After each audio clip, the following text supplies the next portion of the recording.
Britt. I'm back again, and I'm here with my mom, Valerie Holloman. I know you didn't think all I was going to talk about was vegan food, but let me give you an update on the last meal I made, which was the ziti. It turned out excellent, but I didn't put enough sauce in it. So a tip from my Aunt Tracy Thomas, I went to her house one time, and she made a lasagna, and she had sauce in another pot on the side. I know my Italian friends know about that. I know I'm late.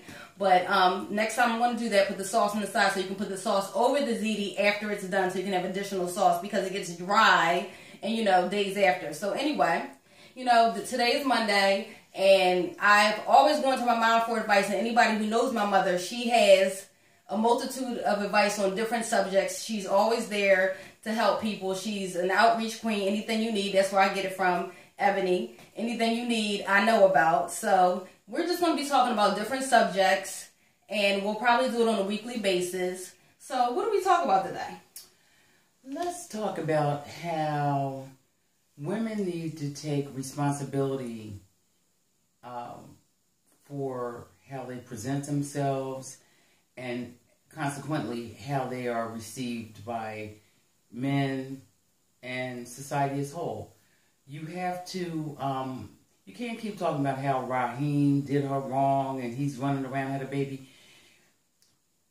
A woman has to love herself enough when Raheem is coming, she's not trying to hear it. Okay. All of us are worth a lot.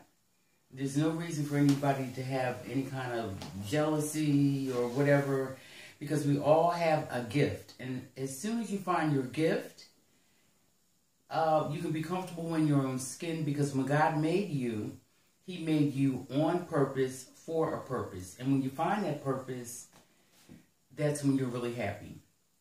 So short, tall, fat, thin, you can be comfortable in your own skin when you find your purpose. And you demand respect, and you carry yourself with respect. You have to love yourself first. I was just about to say that, love yourself first. You cannot love anyone else until you love yourself first, ladies.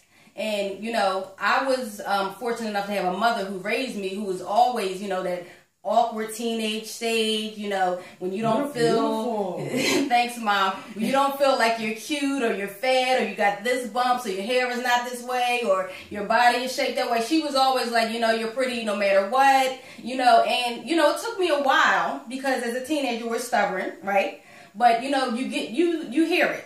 And you internalize it, just like if your mother was saying you were ugly, you would internalize that. And so nobody was ever able to tell me that I wasn't a great person, that I wasn't a good person, that I wasn't beautiful, because my mother instilled that in me. And if you don't feel that about yourself, anybody could come at you anyway. And that's what she's talking about. You don't want those negative guys. You know, you attract what you put out there. That's what you've always said. Yeah, yeah. So like, in terms of... how you dress, you want to always be ready for the next position. You always want to, you know, just because you don't have $1 million doesn't mean you can't walk in Neiman Marcus, Nordstrom's, the best stores. They have sales. And I have to laugh because I learned about that the hard way. My mother was always on us about the way we dress. She was always the type of person that had to have full makeup, dressed to the T, just to go to the corner store. So it was one day, my sister and I had just got our hair done, and we said, you know what, we're going to go to the store and we don't want to unwrap our hair. My mother said, you better take those scarves off your head. You don't never know who you're going to run into. We said, whatever. It was like 7:30 on a Sunday, you know, nobody's out. So me and my sister walked to the 7-Eleven because we lived on City Line, and guess who we saw? We saw Jean, who was our counselor for anybody who went to Methodist Home. Shout out to Methodist Home, my Methodist Home alumni.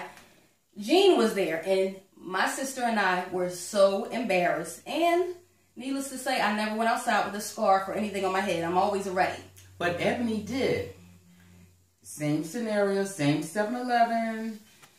And at that time, it was the editor of Essence Magazine. And because Ebony is beautiful and was very tall, the woman approached her. She said, "You're so beautiful." And Ebony was there with her hair wrapped up and came back into the apartment like she had seen a ghost. And I was like, what is She was like, oh my God, I'm so embarrassed. And we talking one of those greasy scarves. You know, ladies, those scarves that, you know, fit just right when you have your wrap or whatever on your head and you tie it up all crazy and everything. And it stays on when you go to bed and you don't, you know, you never wash it because it's perfect for, you know, that's the type of scarf she had on.